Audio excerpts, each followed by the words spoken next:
আমার মা আমার বোন নিজেদিকে ঢেকেলেন। আজকে বেঈমান কাফেররা কিরকম ঠান্ডা মাথায় ইমানকে ধ্বংস করছে। পুরুষদের এমন প্যান্ট তৈরি করেছে ছেলেদের টাকনুর নিচে চলে যাবে। ঠিক বললাম না ভুল? অথচ হাদিসে আছে, বুখারী শরীফের হাদিসে, পুরুষরা টাকনুর ওপরে কাপড় পরবে। এমন এমন প্যান্ট বেরিয়েছে নামাজ হবে না। আমি একবার গত বছরে মুম্বাই যাচ্ছি, বোর্ডিং পাস করাবো, দাঁড়িয়ে আছি আমি কলকাতা এয়ারপোর্টে, আর লাইনে আছি। আমার সামনে যে ছেলেটা আছে, যদিও সে মুসলিমই ছিল, এমন প্যান্ট পরেছে মনে হচ্ছে খুলে পড়ে যাবে। আমি তাকে বললাম ভাইয়া थोड़ा ऊपर कर लो, खुल जाएगा। बोले नहीं हजरत ये डिजाइन है। साला ऐसा भी डिजाइन का पैंट निकल गया। আমি তো ভয় খেয়ে চাল না, এরকমও ডিজাইনের প্যান্ট। এরপর বলুন, ওই প্যান্টটা পরে ও যদি নামাজ পড়ে আর ওর পেছনে যে থাকবে তার আর নামাজ হবে? ও তো সিজদায় গেলেই আলী বাবার গুফা দেখতে পাবে, নামাজ শেষ। হারাম, ওই ধরনের প্যান্ট পরা হারাম। আর বেঈমান কাফেররা এই চালটাই চলেছে, এদের ইমান যেন ধ্বংস হয়ে যায়, এদের ইমান যেন মাটির তলে মিশে যায়। এরা এমন পোশাক আশাক পরে যেন এদের পা, এদের শরীর জাহান্নামের আগুনে জ্বলে। যে অংশটা ঢাকা থাকবে মাথায় রাখবেন, সেই অংশটা জাহান্নামের আগুনে জ্বলবে। আগে চলুন, মায়ের দিকে বলছি, এমন পোশাক তৈরি করছে বেঈমান কাফেররা। এখন মেয়েরা এই জায়গায় সালোয়ার পরছে এরকম, ঠিক বললাম না ভুল বললাম? এরকম ওপরে বেঈমান কাফেররা তৈরি করেছে। কিছু কিছু মেয়ে আবার এইখানে কালো সুতো বাঁধছে। এটা কেন বেঁধেছিল? বলে লজ্জল লাগবে না। গলায় দড়ি বাঁধলো, মরবি না। শুধু শুধু ওর থেকে বড় শিরক আর কিছু নেই। কথা বলুন, দড়ি বেঁধে মানুষের নজর হাঁটে, বড় কষ্ট লাগে। নাউজবিল্লাহ। এই ধরনের কথা বলা, এই ধরনের ব্যবহার করা, শুনে নাও, ওই মেয়েটা যারা পায়ের অঙ্গ বার করবে, মেয়েদের জন্য বুখারী শরীফের হাদিসে এসছে টাকনুর নিচে পর্যন্ত কাপড় পরবে, তাদের পায়ের অংশ যেন দেখা না যায়। যে মেয়েরা পায়ের অংশ বার করে রেখে দিবে, ওই জায়গাটা জাহান্নামের আগুনে জ্বালানো হবে।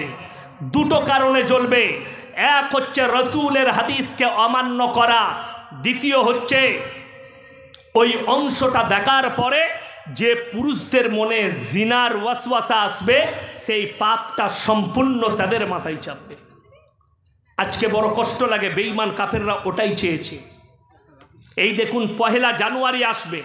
1 জানুয়ারিতে মুসলমানরা ফিস্টি করে না? করে না? যদুপুরের লোকরা করবে না, ওরা ভালো, তাই না? ডিজে বক্স বাজিয়ে হারাম। ডিজে বক্স বাজিয়ে শুধু নয়, যদি বিনা বক্সে যদি ফিস্টি করেন 1 জানুয়ারি হারাম। 25শে ডিসেম্বর যে মুসলিমরা পালন করবে হারাম। যদি বলেন কোরআনের কোথায় আছে গায়রিল মাগজুবি আলাইহিম ওয়ালাদ দাল্লিন, মাগজুম মানে ইহুদি আর দাল্লিন মানে নাসারা, এই দুটো দলই পদভ্রষ্ট, আর এদের যারা অনুসারী হবে তারাও পদভ্রষ্ট হবে। 25শে ডিসেম্বর খ্রিস্টান ইহুদিদের, 1 জানুয়ারি ইহুদিদের, এই দুটোই দলই পদভ্রষ্ট। আর তোমরা এদের অনুসারী হয়েছ, তোমরাও কিয়ামতের দিনে পদভ্রষ্ট হবে। যদিও তোমার বাপ নামাজি হয়, যদিও তোমার মা নামাজি হয়, তুমি এই বাতিলের সঙ্গে যোগদান করার জন্যে তোমাকে পদভ্রষ্ট করা হবে। কিয়ামতের দিনে তোমার নামাজ ফাঁকা থাকবে, তোমার আমল ফাঁকা থাকবে, যেহেতু তুমি বেঈমান কাফেরের আখলাককে নিজের করে নিয়েছো। সবাই বাজবো তো? জোরে বলুন ইনশাআল্লাহ। ভেবে দেখুন তারা ঠান্ডা মাথায় কিভাবে আপনার আমার সন্তানকে জিনা করাচ্ছে, আপনি অনুভব করতে পারবেন না। আজকে যে আমি বলে দিই, শুনেলেন, কিয়ামতের পূর্বে আমাদের সমাজে হারাম আওলাদে ভরে যাবে। মেয়েদের জন্য পর্দা করা ফরজ না ফরজ নয়? ফরজ। আমাদের সমাজে সব থেকে কম বেতন কার? মৌলী সাহেবদের। আপনি একটা জিনিস ভেবে দেখুন, আপনাদের গ্রামের মৌলী সাহেব, আমার মাদ্রাসায় 11,000 টাকা বেতন, আপনার কত? 8,000। কত ভাই? 11-12, মানে আমার লাইনই। ভেবে দেখুন, ইনি তাহলে নিশ্চয়ই মনে হয় লটারির টিকিট কাটে। কথা বলে না এরা? আমিও কাটি মনে হয়। নাউজবিল্লাহ। লটারি যদি হালাল হতো আমরা মৌলবীরা আগে কাটতাম তো। যেমন আমি কালকে বলেছি, ভাই যুবক ছেলেরা, তোমরা যারা আমাদের কাছে মৌলবীদের হুজুরদের কাছে যাও, আমি একটা মেয়েকে প্রেম করতাম, তাকে তাবিজ করে এনে দাও, তোমার বুদ্ধি নেই? তাবিজে যদি মেয়ে পাওয়া যেত, আমরা মৌলবীরা কেউ গরিব হতাম? কথা বলে না? তাবিজে মেয়ে পাওয়া গেলে আমরা মৌলবীরা গরিব হতাম?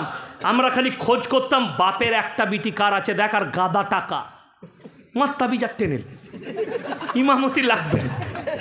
আমরা মৌলবীরা বুকা নাকি? খেপা পেয়েছেন?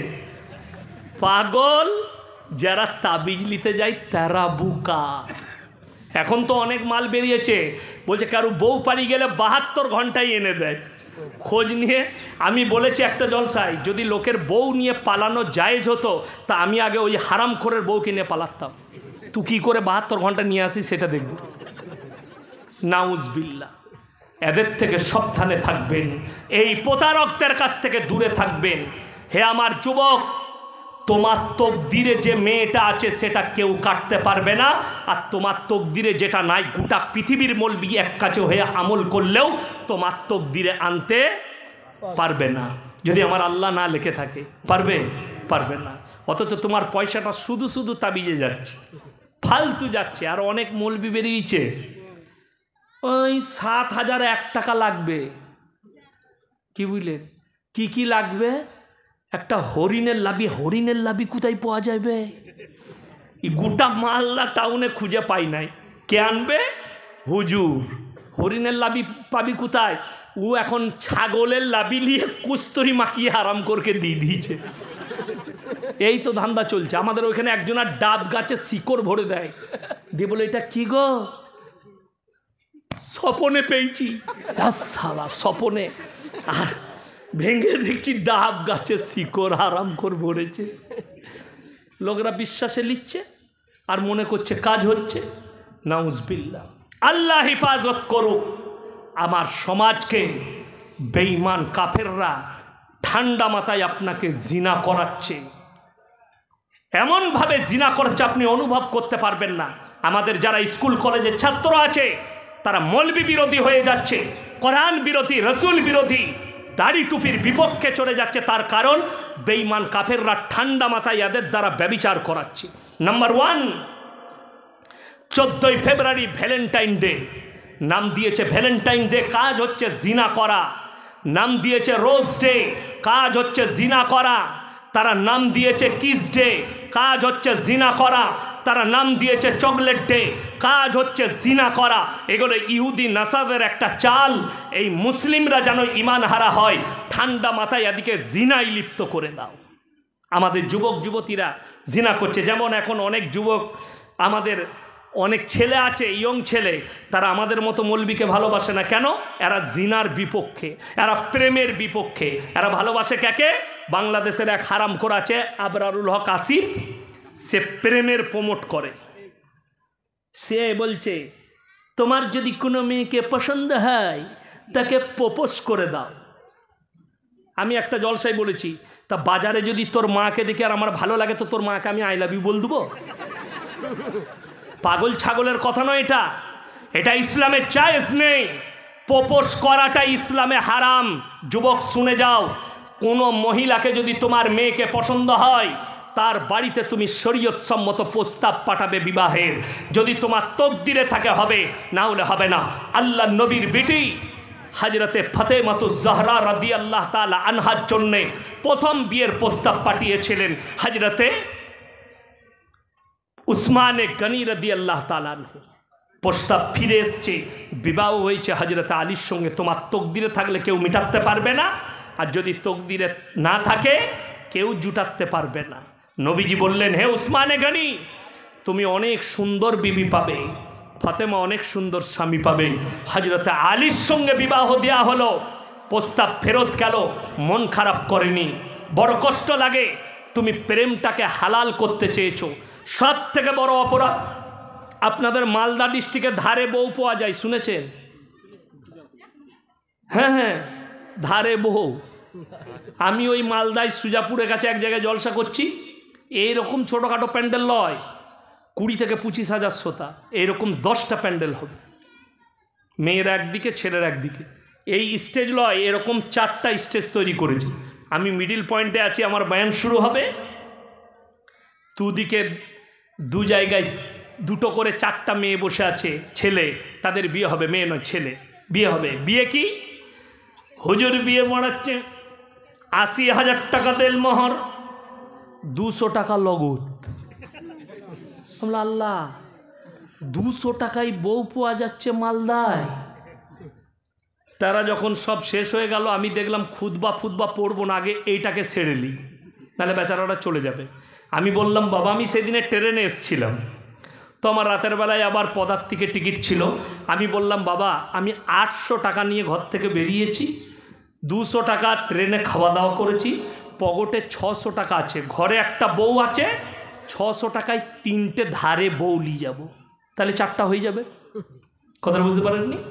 তারা প্রথমে আঁচ করতে পারেনি, শরীয়ত বিরোধী 79,800 টাকা ধার আর 200 টাকা লগত, এরা কিভাবে দিনকে বিকৃত